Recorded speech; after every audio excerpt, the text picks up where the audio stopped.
No tengo el nombre de Andrei Yermak, no tengo otro nombre. No voy a comentar nada ahora, cuando termine el siguiente día. Una noticia sensacional que sacudió a toda Ucrania. La Oficina Nacional Anticorrupción y la Fiscalía Anticorrupción Especializada de Ucrania, hoy, 11 de mayo, notificaron al exjefe de la oficina del presidente de Ucrania una sospecha formal de lavado de dinero en una construcción de lujo cerca de Kiev. Si se compara esta información de la Oficina Nacional Anticorrupción y la Fiscalía Anticorrupción Especializada, hoy mismo aparecieron imágenes de los allanamientos en las que se pudo ver a la exeminencia gris de la oficina del presidente. Entonces queda claro que la sospecha fue entregada a Andrei Yermak, quien nunca llegó a las Fuerzas Armadas de Ucrania, aunque él lo había prometido. Andrei Yermak, el hombre que durante años concentró en sus manos un poder sin precedentes, ahora es oficialmente investigado en una causa penal por el lavado de cientos de millones de grivnas. En este episodio vamos a analizar todo, desde los detalles de los allanamientos de hoy hasta la larguísima estela de conexiones de corrupción que siguen a Yermak desde la época de las grabaciones de su hermano y, por supuesto, el caso Wagner Gate. ¿Quién está realmente detrás del esquema de construcción de lujo cerca de Kiev? ¿Por qué Yermak nunca llegó al frente a pesar de sus grandes promesas? Y lo más importante, ¿significa esto una limpieza definitiva del círculo cercano de Zelensky? ¿O es más bien una despedida? Contra las sanciones, contra otro jefe de la oficina presidencial, Andriy Bogdan, es el propio Zelensky quien está limpiando su propio círculo cercano. Me llamo Alexei Pechi y vamos a discutir este tema juntos. Pero antes de que empecemos, les pido que se suscriban a este canal de YouTube, den like a este episodio y dejen su comentario debajo de este video. Les estaré muy agradecido por eso. Además, suscríbanse a mi canal de Telegram Pechi News, el enlace está en la descripción de este video. Así que empecemos con lo que sucedió literalmente hace unas horas. Según informan fuentes de las fuerzas del orden, la Oficina Nacional Anticorrupción de Ucrania y la Fiscalía Anticorrupción Especializada realizaron hoy registros en la casa de Andrei Yermak. Las acciones de investigación comenzaron la noche del 11 de mayo. En las redes sociales aparecieron de inmediato imágenes en las que, desde lejos, se podía ver que, efectivamente, en el lugar de los registros estaba el mismo exjefe de la oficina del presidente, Andrei Yermak. Los periodistas de Skem confirmaron que sí, los registros fueron autorizados y están relacionados con una investigación de alto perfil. Pero es interesante que la NABU y la SAP claramente intentaron hacer que los registros fueran lo más públicos y mediáticos posible. Porque en el lugar de los hechos, por una extraña coincidencia, claro que no, fueron vistos los conocidos investigadores Yuri Nikolov y Mikhail Tkach de Ukrainska Pravda. Nikolov ya tuvo tiempo de calificar esto como un evento histórico, afirmando que la vida en la oficina del presidente después de esto definitivamente no será la misma que antes. Más tarde, la NABU y la SAP informaron oficialmente sobre la detección de un grupo organizado sospechoso de lavar activos de origen ilícito obtenidos de manera ilícita por un monto total de 460 millones de grivnas, y según la investigación, Andrei Yermak es un participante clave de este grupo. Se trata de la implementación de un proyecto de construcción de lujo en las afueras de Kiev, y saben, no insinúo nada. Pero hace poco todos vimos las nuevas grabaciones de Mindich, de las que se supo que en las afueras de Kiev se están construyendo unas casas de lujo muy extrañas para unos desconocidos, Andrei y Boba. No voy a comentar nada ahora, cuando terminen los próximos días. En este momento ya estoy... No están recibiendo la dosis, al parecer ya no. que en Kiev. Yo todo... NABU y SAPE dicen que descubrieron un grupo organizado involucrado en el lavado de 460 millones de grivnas en una construcción de lujo cerca de Kiev, en el complejo Dinastía. ¿Está ahí su casa? ¿La casa del presidente Mindich Chernyshov? Yo no tengo ninguna casa. Solo tengo un departamento y un automóvil que pueden ver aquí. Mindich pagó la construcción de Copret en Dinastía con dinero que podría haber sido usado para una investigación. No, yo hago preguntas a los periodistas. ¿Es cierto que usted es cirujano? A los temas de la investigación. Bueno, ya he escuchado mucha efemería diferente. Queremos escuchar de usted su beneficio. Mi nombre es Andrei Yermak. No tengo otro nombre. ¿Y tú recibiste la notificación de sospecha, Andrei Yermak? Según la investigación, las acciones del sospechoso están calificadas bajo la parte 3 del artículo 209 del Código Penal de Ucrania. Esto es lavado de dinero, es decir, blanqueo de ganancias en cantidades especialmente grandes. La sanción de este artículo prevé hasta 12 años de prisión con confiscación de bienes. Continúan las diligencias urgentes de investigación y al propio Andrei Yermak lo vieron en un automóvil durante estas actuaciones. Cabe recordar que esta no es la primera visita de los detectives de la NABU al ex jefe de la oficina del presidente. El 28 de noviembre de 2025, la NABU ya realizó allanamientos en su casa en el marco del caso Midas. Ese mismo día, Andriy Yermak escribió con orgullo una carta de renuncia que el presidente Zelensky aprobó de inmediato, pero en ese momento no había sospechas y a las autoridades les tomó medio año reunir los documentos. La base probatoria para el golpe de hoy.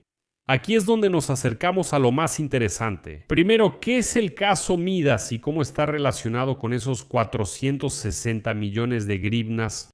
Investigué información indirecta pero relacionada que revela la profundidad de los probables vínculos de corrupción de Andriy Yermak. Según los datos de la NABU, uno de los probables organizadores de este esquema de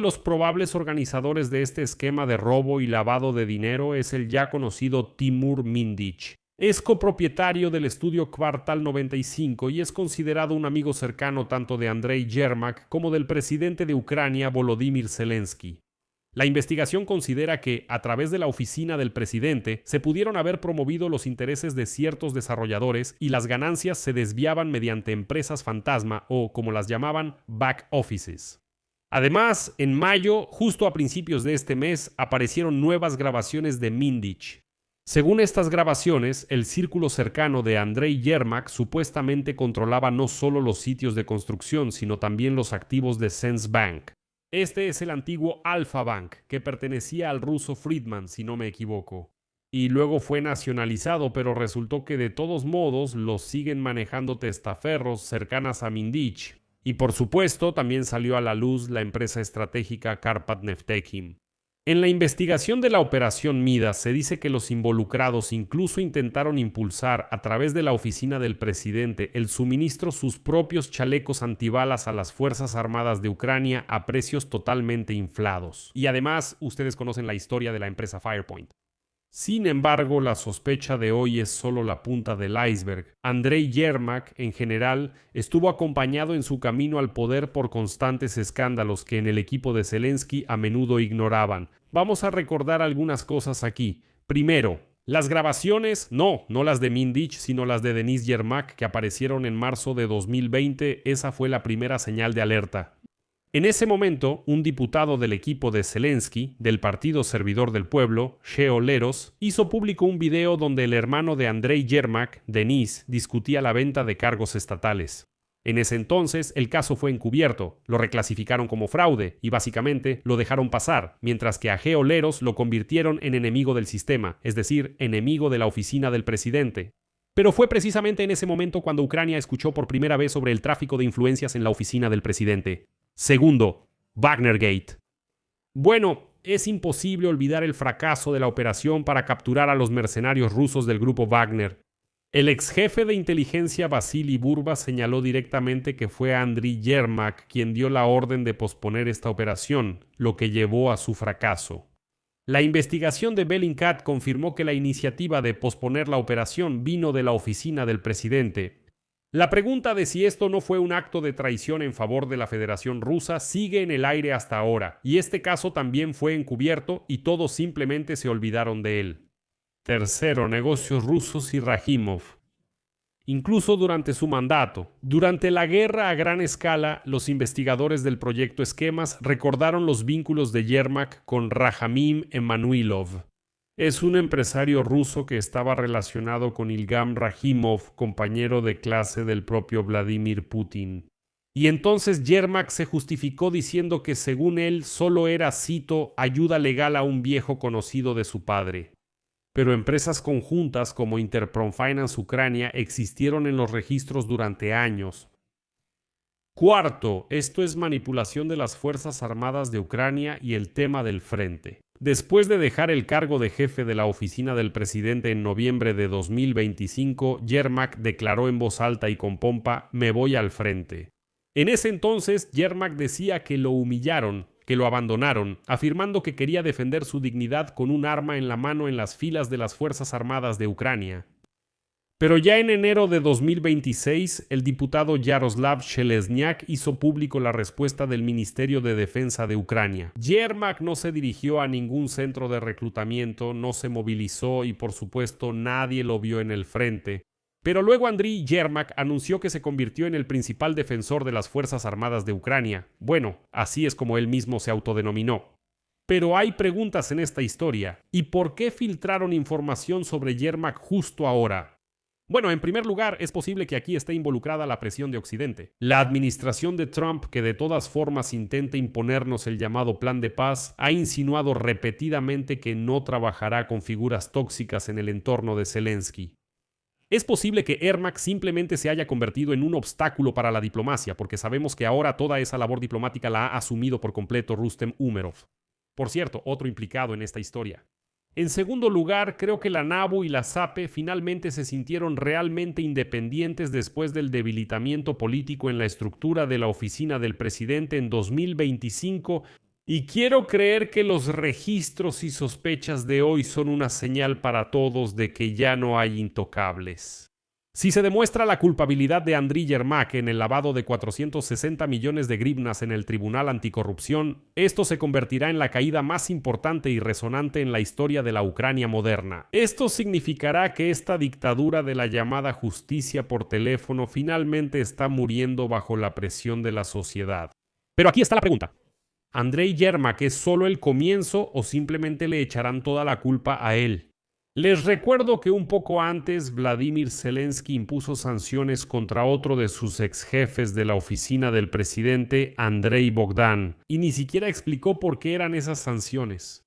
En esencia, las sanciones, les recuerdo, son una herramienta de castigo extrajudicial que se suponía debían funcionar como castigo para los rusos, porque no podemos juzgarlos, pero sí podemos golpearlos con sanciones. Además, eran herramientas para sincronizar la política de sanciones con nuestros socios occidentales. Y en realidad no se pueden imponer contra los ucranianos así nada más.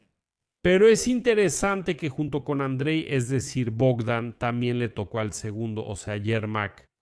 Aquí voy a dejar puntos suspensivos. Escriban su opinión en los comentarios debajo de este episodio. Escriban en los comentarios si creen en un juicio justo para Andrei Yermak. ¿O es simplemente otro show? Suscríbanse al canal, activen la campanita y no olviden dejar su like. Y si quieren apoyar el trabajo de este canal de YouTube, pueden hacerlo con cualquier donación usando los enlaces y datos que están en la descripción de este video, o usando el código QR que aparece en sus pantallas. Eso es todo, cuídense, adiós a todos.